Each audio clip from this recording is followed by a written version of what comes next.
الله يوم نقبحي أبارا وبارينا الله يوم نقبحي أبارا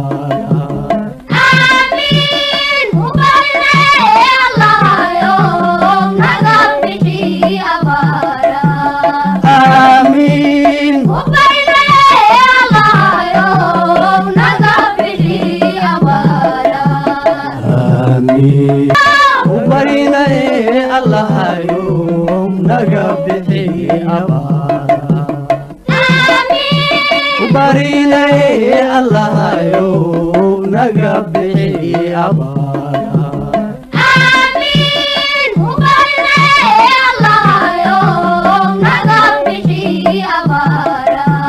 آمين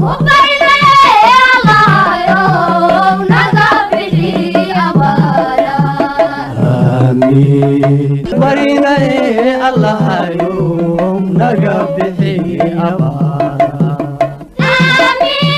وبرينا deeqatu kale waa gabar yar oo la hadla kuna nool tuulada xoog faras kana tirsan gobolka Salal laxaadkeedina ku weyday cudurka dabaysha oo haleelay iyadoo 4 sano jir ah awgeed deeqa aabaheed waa macallin wax ka dhiga dugsiga hoose dhexe tuuladani waana wax xanuunsanaya isaguna waqtigan sida ay nooga warantay hooyadeed oo aanu la qaadanay waraysigani deeqa waxaa ka muuqata diif badan iyo inay la il daran tahay xanuunkani asiibay iyo waliba bacaadka iyo kulaylka ay ku socoto xilli ay isticmaalayso gacmaheeda iyo jilbaha meeshuna ay tahay xeeb kuleelkeedu aad u sareeyo suurtagalna aanay ahayn isticmaalka gacmaha iyo jilbaha socdahaan una baahan tahay dhaqaale loogu raadiyo adeeg caafimaad oo dhameystiran iyo waliba gaadhi curyaan si ay ugu suurto gasho dhaqdhaqaaqeedu si ay uga raysato kulaylka bacaadka xilliga socodka ee dhibta ku haya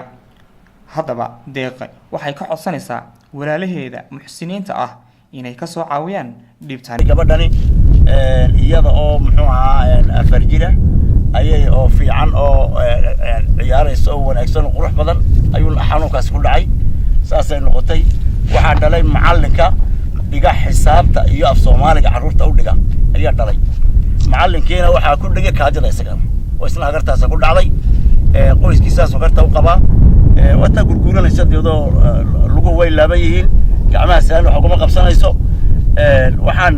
maanta uga duubaynaa kamaradan cidii maaragtay aragta muuqeega inay deed qoyska aabeena kayda ku dhigay inuu qoyska wax soo tiro ilmaha yar ee curyaanka السلام عليكم ورحمة الله وبركاته داود هالصلاة ولا ساعتان بدقيقة waa gabadhaada ka saanay dhalinyarta amba caruurta xanuunka uu Ibrahim Muumin ka warramay baa ku dhacay lugaheegu waa naafo ma kici karto ma awoodi karto inay socoto amba ay doonto adeegii ay u baahnayd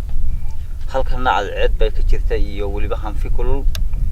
haddana hanfiga iyo cadceedda iyo dhulka kulul ee aan mari karin qofka bilaadanka caadiga aan u mari karin bay iyadu maraysaa oo waliba qoyskooguna aad buu u dan yar yahay hayntu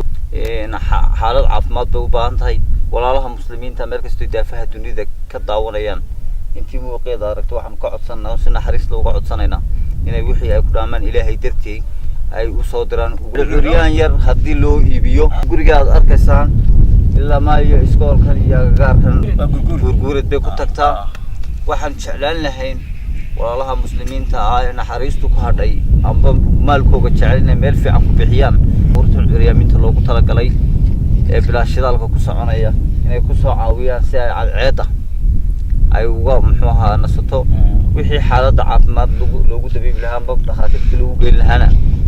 inay ka soo caawiyaan iyadii aabaheed bay isma dhaaman aabaheedna waa ka dugtay macallinkii u dhigi jiray ardayda xoog faras weeyaan marka waxaan idin socodsiinaa oo il naxariis leeyahay ka codsanaa inaad soo caawisaan walaalaha muslimiintiina saha ku soo caawiyaan wabillahi tawfiiq wasalaamu calaykum waraxmatullahi wabarakaatuh gubanaysa balaag baabcooyinka ka gubanaysa ya ma ilaaliyo duka bacadka gurguuranayso ka ilaasho harka geedka fariisiya fariisiya harka inna lillahi wa inna ilaihi raaji'uun deeqa cadceed way ku gubaysaa soo ma hageen u gubay soo ciimadeedu u dhigay gacmaha saartay insha Allah walaalaha muslimiin inta muxsiniintu way ku soo caawin doonaan insha Allah. haddaba walaal ugu soo hagaaji walaashiin deeqa wixii tabarucaad ah nambarka shaashada kaaga muuqda. ilaahay ha ku barakeeye. وبرينا الله يوم نقبحي أبارا وبرينا الله يوم نقبحي أبارا آمين وبرنا الله يوم نقبحي أبارا آمين وبرنا الله يوم نقبحي أبارا آمين وبرينا الله يوم نقبحي أبارا آمين وبرينا الله يوم نقبحي أبارا